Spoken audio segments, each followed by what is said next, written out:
নমস্কার বন্ধুরা, তোমরা সবাই কেমন আছো? আশা করি তোমরা সবাই ভালো আছো। তোমাদের আশীর্বাদ ভালো আছে, আমিও ভালো আছি।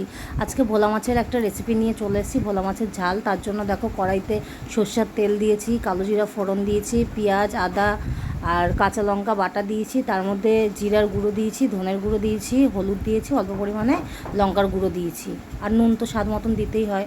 মশলাটা কষে গেছে, তার মধ্যে জল দিয়ে দিলাম। জল দিয়ে এবার ফুটতে দেবো মশলাটাকে। যেহেতু মশলা থেকে তেল ছেড়ে দিয়েছে তার জন্য জল দিয়ে দিয়েছি।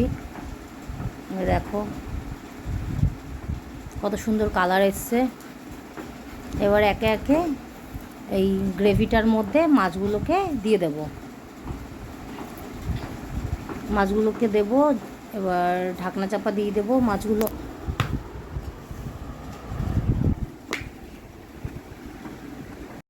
একে একে মাছগুলো সব দেওয়া হয়ে যাচ্ছে। মাছগুলোর সাইজ অনেক বড় বড় ছিল। এবার উপর দিয়ে ধনেপাতা ছিটিয়ে দিয়ে আমার তরকারি তৈরি। এবার দেখো একটা মজার ব্যাপার হয়েছে। আমি যেহেতু ভোলা মাছ খাই না, তো আমার বান্ধবী এসছে টেস্ট করতে যে কেমন হয়েছে। ও টেস্ট করে বলবে।